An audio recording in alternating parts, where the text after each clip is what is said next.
ধনুরাশি ধনুলগ্ন Sagittarius sign জাতক জাতিকাদের ক্ষেত্রে মঙ্গল শনির সংযোগ ইয়তি সংযুক্তি বা মার্স স্যাটার্নের কনজাংশনের কারণে আগত ৪৫টি দিন আপনাদের জীবনে ঠিক কী কী গুরুত্বপূর্ণ ঘটনা সম্পাদিত হবে সে বিষয়ে প্রতিবেদনে আমরা বিস্তারিত পর্যালোচনা করতে চলেছি। আলোচনাটি অত্যন্ত গুরুত্বপূর্ণ হবে, তার কারণ মঙ্গল এবং শনির এই সংযোগ আপনাদের ক্ষেত্রে সাহস এবং পরাক্রমের ভাবে কিন্তু সংগঠিত হতে চলেছে। আর বর্তমানে আপনাদের রাশির অধিপতি বৃহস্পতি তিনি মার্গী হয়ে অবস্থান করছেন। আর এই যে 15টি দিন অর্থাৎ 15ই মার্চ 2024 শুক্রবার 6টা 22 মিনিট থেকে 23শে এপ্রিল 2024 মঙ্গলবার সকাল 8টা বেজে 52 মিনিট পর্যন্ত মঙ্গল শনির এই যে সংযোগ থাকবে 15ই মার্চ থেকে 23শে এপ্রিল, এই সময়কালীনের মধ্যেই কিন্তু চড়ক পুজো, নীল পুজো, এই সময়ের মধ্যেই 25শে মার্চ দোল পূর্ণিমা, সেই দিনই আবার বছরের প্রথম চন্দ্রগ্রহণ, 8ই এপ্রিল বছরের প্রথম সূর্যগ্রহণ, এই সময়ের মধ্যেই কিন্তু বুধ এবং রাহুর জড়ত্ব যোগ চলছে, এই সময়ের মধ্যেই কিন্তু সূর্য রাহুর গ্রহণ যোগও চলছে। তাহলে বুঝতেই পাচ্ছেন আলোচনাটি কতটা গুরুত্বপূর্ণ। স্কিপ না করে পুরোটাই শুনবেন যদি ভিডিওটির প্রকৃত মর্মার্থ আপনারা উপলব্ধি করতে চান। পরিশেষে যদি কোনো প্রতিকারের প্রয়োজন পড়ে, যেমন আলোচনায় থাকি তেমনটি তো আছেই। আর এই আলোচনাটি কিন্তু ইন জেনারেল প্রেডিকশন হতে চলেছে এই পৃথিবীতে যতজন ধনুরাশির জাতক জাতিকা আছেন তাদের প্রত্যেকের জন্য। আপনি যদি চান তাহলে আপনার ব্যক্তিগত গণনা এনি টাইম আমাদের দ্বারাই করাতেই পারেন, এর জন্য স্ক্রিনে আমরা নাম্বার দিয়ে দেব।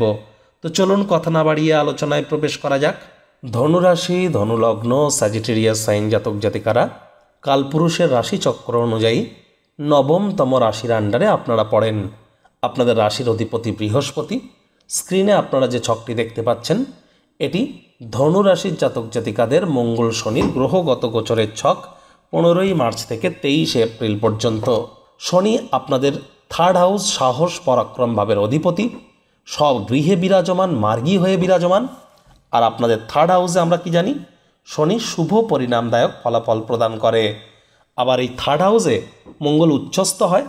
এতদিন তো মঙ্গল তার সবথেকে ফেভারেবল হাউস আপনাদের সেকেন্ড হাউসে মকরে উচ্চস্থ অবস্থানে ছিল, যার ফলস্বরূপ অনেক শুভ পরিণামদায়ক ফলাফল আপনারা পেয়েছেন। এই থার্ড হাউসেও কিন্তু মঙ্গল আপনাদের সাহস এবং পরাক্রমকে বৃদ্ধি করতে চলেছে। এ সময় যত কর্মজাগতিক ব্যাপারে আপনারা ভ্রমণ করবেন, কর্মজাগতিক ব্যাপারে বিজনেস ওরিয়েন্টেড চাকরির ব্যাপারে যত বেশি যাত্রা করবেন, প্রতিটা যাত্রাই আপনাকে সাফল্যমণ্ডিত করতে চলেছে। Online income, digital marketing, work from হোমের যারা কাজ করেন তারাও হবেন লাভান্বিত। ভাই বোনেদের সাথে এ সময় সম্পর্ককে আরও মজবুত করতে হবে। ভাই বা বোনদের তরফ থেকে কোনো ছোটোখাটো নেগেটিভ নিউজ কিন্তু আপনারা এ সময় পেতেই পারেন। দেখুন, আরও এগিয়ে যাওয়ার আগে শর্টে একটু আমাদের জেনে নেওয়া উচিত যে মঙ্গল হচ্ছে গ্রহদের সেনাপতি, আর শনিদেব হচ্ছেন গ্রহদের রাজা। আর মঙ্গল কিন্তু আপনাদের ক্ষেত্রে কারক গ্রহ, শনি আপনাদের ক্ষেত্রে নিরপেক্ষ গ্রহ। এবার দেখুন, মঙ্গল আমাদের রক্তকে নির্দেশ করে। মঙ্গল গ্রহকে দেখবেন লাল রং, high blood pressure, low blood pressure, শরীরে হিমোগ্লোবিনের পরিমাণ সবই কিন্তু মঙ্গলের আন্ডারে। IT sector, real estate, army, police, defence, automobile industry বা sports industry, active income, sales, marketing, networking, আবার কিন্তু শেয়ার মার্কেটের কিছুটা পার্ট, রিয়েল এস্টেটের কিছুটা পার্ট, আবার স্পোর্টস ইন্ডাস্ট্রিতে ডাইরেক্ট কিন্তু মঙ্গল তার কারকত্ব প্রদর্শন করে থাকে। এই মঙ্গলিক কারক চাটে যদি 1, 4, 7, 8 বারে বসে যায়, সেই ব্যক্তি মাঙ্গলিক হয়ে যায়। মাঙ্গলিক শুনে কিন্তু ভয় পাওয়ার কোনো প্রয়োজন নেই, কারণ মাঙ্গলিক কিন্তু কোনো দোষ নয়। মাঙ্গলিক হলেও কিন্তু একজন ব্যক্তি হাইলি অ্যাম্বিশাস হয়, সে বড় বড় স্বপ্ন দেখতে পছন্দ করে, আর সেই স্বপ্ন অনুযায়ী কর্ম করতেও পছন্দ করে। সেক্সুয়াল ইনটিউশন একটু বেশি থাকতে পারে। তবে এই ধরনের জাতক বা জাতিকাদের সাথে কোনো অমাঙ্গলিকের যদি বিবাহ হয়, কিছুটা বিবাহিত জীবনের টাসেল পরিলক্ষিত হয়ে থাকে। এজন্য আমরা বলবো মাঙ্গলিক হওয়া খুবই ভালো, এর অনেক পজিটিভ ইম্প্যাক্ট আছে আমাদের লাইফে, অনেক বেটার আমরা নিজেকে করতে পারি, অনেক উচ্চ পদে আমরা আসীন হতে পারি। তবে হ্যাঁ, বিবাহের আগে অষ্টকূট বা রাজ্যটক ম্যাচ করিয়ে তবেই কিন্তু বিবাহ করা উচিত, কারণ এটা জীবনের ব্যাপার। আবার দেখুন, এই মঙ্গল কিন্তু প্রতি 40-45 দিন অন্তর অন্তর রাশি পরিবর্তন করে, তাহলে অত্যন্ত চঞ্চল প্রকৃতির। ঝগড়া, ঝামেলা, অশান্তি, রাগ, বিদ্বেষ, হিংসা সবই কিন্তু মঙ্গলের আন্ডারে পড়ছে। যুদ্ধ করার যে প্রবণতা, প্রতিহিংসা করার যে প্রবণতা, সবই কিন্তু মঙ্গলের আন্ডারে। সেখানে দেখুন শনি টোটালি উল্টো। তিনি একটি রাশি থেকে আরেকটি রাশিতে যেতে 2.5 বছর টাইম নেন। মঙ্গল যেমন চঞ্চল, শনি ঠিক ধীর গতির, শনায় শনায়। আবার এই শনি কর্মফলদাতা, ন্যায়াধীশ, দণ্ডাধিকারী। শনি মহারাজ বলছেন ধর্মপ্রাণ হও, কর্মনিষ্ঠ হও, মাতৃভক্ত হও, বাসি খাদ্য খাবার খেও না, আশপাশ পরিষ্কার পরিচ্ছন্ন রাখো, নিজেও পরিষ্কার পরিচ্ছন্ন থাকো, টাইম মেনে কাজ করো। আর 2024 সাল শনির বছর, এগুলি মেনটেন করে চলতে পারলে আপনাদেরও 2024 ভালো যাবে। ওই গ্রহগত ছকটক কী আছে ওটা ম্যাটার করছে না, এগুলি মেনটেন করে চললেই আপনারা শুভ ফল পাবেন, কারণ দিনের শেষে তিনি তো কর্মফলদাতা। আবার আমাদের দেখুন তেল, গ্যাস, চামড়া, লোহা, মেশিনারিজ, ইঞ্জিনিয়ারিং, খনন কার্য, অটোমোবাইল ইন্ডাস্ট্রি, শেয়ার মার্কেট, সব জায়গাতেই কিন্তু শনির একটা আধিপত্য কিন্তু আছে। আর এই শনি এবং মঙ্গলের যে সংযোগ, এটি ইঙ্গিত দিচ্ছে এ সময় যে আপনি কতটা ব্যালেন্স করে চলতে পারবেন আপনার কর্ম নিয়ন্ত্রণের উপরে। অর্থাৎ মন তো বলবে যে ইমিডিয়েট করো কাজটা, কিন্তু ভাগ্য হয়তো আপনাকে একটু ধীর গতির করে দিতে পারে। এবার ভাগ্য এবং মন, অর্থাৎ মন এবং মস্তিষ্কের কথাকে শুনে কতটা ব্যালেন্স করে এ সময় আপনারা চলতে পারবেন তারই পরীক্ষায় সময়টিতে। মঙ্গল এবং শনি দুজনেরই পূর্ণ দৃষ্টি থাকবে আপনাদের কোথায়? 9th হাউসে। পূর্ণ দৃষ্টি মানে সপ্তম দৃষ্টি মঙ্গল শনির। আর আপনাদের ভাগ্যস্থানের অধিপতিকে সূর্য, তিনি রাহুর সাথে এখন গ্রহণযোগে বসে আছেন আপনাদের সুখভাবে। তৎসত্ত্বেও মঙ্গল তো আপনাদের 5th হাউসে উচ্চস্থ, তাহলে ভাগ্যের কিছুটা হলেও সঙ্গ কিন্তু আপনারা এ সময় অবশ্যই পেয়ে যাবেন। এ সময় কিন্তু উচ্চশিক্ষায় বাধা বিপত্তি কেটে যাবে, তীর্থযাত্রা, তীর্থ ভ্রমণের সুযোগ আপনারা পেতে পারেন। সমস্যা কোথায় হতে পারে? পিতার শরীর স্বাস্থ্যের দিকে একটু নজর দিন, পিতার সাথে সম্পর্কের দিকে নজর দিন, পিতার কর্মের দিকে নজর দিন।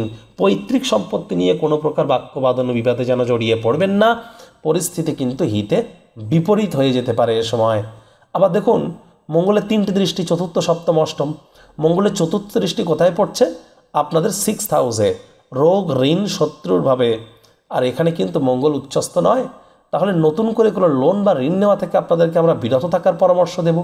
আর এই সময় কিন্তু আপনাদের কোনো পুরনো রোগ নতুন করে দেখা দিতে পারে, তবে সেই রোগ দীর্ঘদিন আপনাকে কিন্তু ভোগাতে পারবে না। শত্রুপক্ষ হাবি হওয়ার চেষ্টা করবে, এ বিষয়ে সচেতন থাকুন। পুলিশ প্রশাসন, হসপিটালের চক্করে বেশি যেন যাবেন না নিজে অন্যের জন্যে। এ সময় যতটা সম্ভব মানুষজন তাদের সমস্যা নিয়ে যদি আসে তাদেরকে প্রয়োজন উপেক্ষা করুন, নিজেকে শান্ত রাখুন। কোনো গুরুত্বপূর্ণ সিদ্ধান্ত যেন নেবেন না, কারণ বর্তমানে কিন্তু বুধ এবং রাহুর জড়ত্বযোগ তৈরি হয়ে বসে আছে। সাবধান তো থাকতেই হবে। স্বামী স্ত্রী একে অপরের শরীর স্বাস্থ্যের দিকেও আপনারা একটু নজর প্রদান করুন। মঙ্গলের অষ্টম দৃষ্টি থাকবে কোথায়? আপনাদের 10th হাউসে। 10th হাউসের অধিপতি যদিও কিন্তু বুধ, এখানে কেতু বসে আছে, তৎসত্ত্বেও কেতু কিন্তু 10th হাউসে এক প্রকার ভালো ফলাফল দেয়, আর মঙ্গল তো 10th হাউসে ভালো ফলাফল দিয়েই থাকে। তাহলে চাকরিজীবী যারা আছেন তাদের জন্যও সময় সুযোগ দুর্দান্ত। আর এই সময় যারা রাজনীতিবিদ আছেন তারাও নতুন নতুন উপলব্ধি হাসিল করবেন। এ সময় যদি কোনো ইলেকশন হয়ে থাকে জয়যুক্ত হতে পারেন। আর এ সময় দেখুন আমরা ধরে নিয়েছি মঙ্গল আপনার জন্মছকে মজবুত পজিশনে আছে। মঙ্গল যদি আপনার জন্মছকে মজবুত পজিশনে না থেকে থাকে, আমরা যে আলোচনাগুলো করছি এগুলো নাও কাটতে পারে। এজন্য বারবার বলছি কিন্তু এই আলোচনাটি পৃথিবীতে যতজন ধনুরাশির জাতক জাতিকা আছেন তাদের প্রত্যেকের জন্য, আপনার জন্য কিন্তু ব্যক্তিগত নয়। আপনি চাইলে আপনার জন্মছকের সাথে সাথে বর্তমান গ্রহগত গোচরের ছককে একসাথে কম্বাইন করিয়ে 100% অথেন্টিক পার্সোনাল বা ব্যক্তিগত গণনা আমাদের দ্বারা করিয়ে নিতেই পারেন। এর জন্য স্ক্রিনে আমরা নাম্বার দিয়ে দিচ্ছি। তবে আপনাদের রাশির অধিপতি বৃহস্পতি, তিনি বর্তমানে মার্গী অতিমিত্রের ঘরে বসে আছেন, এবং মঙ্গল যেখানে বসে আছে বৃহস্পতি তার ঠিক 3 ঘরে গিয়ে, আবার বৃহস্পতি যে ঘরে বসে আছে মঙ্গল কিন্তু তার থেকে ঠিক একাদশভাবে গিয়ে বসে আছে 11 নম্বর ঘরে গিয়ে। তাহলে লাভ তো আপনাদের মঙ্গলের সময় দেবেই, সন্দেহের কোনো প্রশ্ন নেই। এ সময় আপনাদের আর্থিক উপার্জন বৃদ্ধি পেয়ে যেতে পারে। যোগ্য কর্মচারী হয়ে থাকলে প্রমোশন, পদোন্নতি, স্যালারি ইনক্রিমেন্ট হতে পারে। হঠাৎ করে কোনো স্থান থেকে অর্থের আগমন ঘটতে পারে। সময় সুযোগের সদ্ব্যবহার করুন। IT sector, real estate, army, police, defence, automobile industry, অর্থাৎ মঙ্গলের যে সমস্ত সেক্টরস আছে সেখানেও আপনারা লাভান্বিত হবেন। শরীর স্বাস্থ্যের হিউজ টেনশন কিন্তু আমরা এ সময় দেখছি না। ঘুমের সমস্যা একটু দেখছি, ভয় ভাব হালকা কাজ করতে পারে। আদারওয়াইজ কিন্তু এই সময় শরীর স্বাস্থ্য আপনাকে এক প্রকার সঙ্গই দেবে। প্রেমের জীবনের জন্য এই সময়টি খুবই ভালো, কারণ দেখুন যেখানে এক লেখা আছে, অর্থাৎ আপনার 5th হাউসের অধিপতিও কিন্তু মঙ্গল, যদিও তিনি নিজের গৃহ থেকে 3টি ঘর পিছিয়ে বসে আছেন, তৎসত্ত্বেও প্রেমের জীবনে নতুন নতুন উপলব্ধি পেতে পারেন। সন্তান সন্ততিরা তারা তাদের কৃতিত্বের দ্বারা আপনাদেরকে গর্বিত অনুভব করাতে পারে। পেটের সমস্যা থেকে থাকলে সেখান থেকে আপনারা মুক্তি পেয়ে যাবেন। শেয়ার মার্কেটে কিন্তু অর্থ এ সময় বিনিয়োগ করা যেতেই পারে। শেয়ার মার্কেটে অর্থ বিনিয়োগ করবার জন্য সময়ের সুযোগ দুর্দান্ত পরিলক্ষিত হচ্ছে। সময়ের সুযোগের সদ্ব্যবহার আপনারা করুন। বিদেশ যাত্রার যোগও আপনাদের আছে। এমএনসি কোম্পানি, মাল্টিন্যাশনাল কোম্পানিতে যারা চাকরি করছেন তারা কিন্তু অত্যন্ত লাভান্বিত হবেন। বর্তমানে দেশ ত্যাগ করে যারা বিদেশে আছেন তারাও লাভান্বিত হতে চলেছেন। তাদের ক্ষেত্রে কিন্তু অতটাও নেগেটিভ ইম্প্যাক্ট পড়বে না। আর বর্তমানে যারা এমএনসি কোম্পানিতে নেই বা বিদেশে নেই, বর্তমানে দেশের মধ্যেই আছেন, তাদেরকে বলবো চঞ্চলতা কমান, রাগকে কমান, হুটহাট করে কোনো ডিসিশন নেবেন না। গুরুজন বিশেষজ্ঞদেরকে সম্মান দিন, তাদের পরামর্শ গ্রহণ করে চলুন, লাভান্বিত হবেন। প্রতিকার স্বরূপ আলোচনা করতে গিয়ে আপনাদেরকে বলবো মঙ্গলের বীজমন্ত্র ওম ক্রাং ক্রিং ক্রং স ভোমায় নামা। আর সন্ধেবেলার সময় আপনারা রাহুর বীজমন্ত্র ওম ভ্রাং ভ্রিং ভ্রং স রাহবে নামা, এই দুটি 108 বার করে জপ করুন। অত্যন্ত লাভান্বিত হবেন, এ বিষয়ে আমি গ্যারেন্টি দিতে পারি। আপনাদের করে দেখুন সময়কালটি কিভাবে বেরিয়ে যাবে। ছোটোখাটো বাধা বিপত্তি আসতে পারে, কিন্তু বড় কোনো বাধা বিপত্তির সম্মুখীন আপনাদেরকে হতে হবে না। যেহেতু বৃহস্পতির রাশি, আপনারা দীক্ষা না নিয়ে থাকলে ইমিডিয়েট দীক্ষা গ্রহণ করবার চেষ্টা করুন।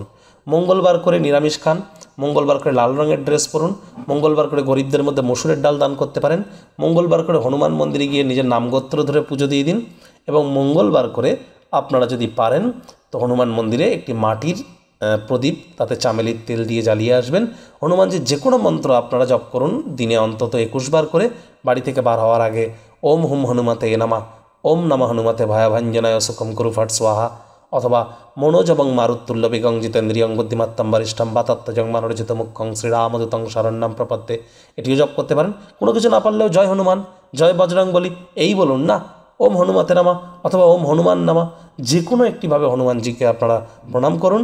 পঞ্চমুখী হনুমানের একটি ছবি বাড়িতে আনুন, পূর্ব দিকের দেওয়ালে রাখুন। পারলে গুরু যদি থেকে থাকে, শিক্ষাগুরু দীক্ষাগুরু, তাদের কাছ থেকে পারমিশন নিয়ে হনুমান চালিসা বা সুন্দরকাণ্ড পাঠ কিন্তু আপনারা করতেই পারেন, নিজে থেকে যেন করতে যাবেন না।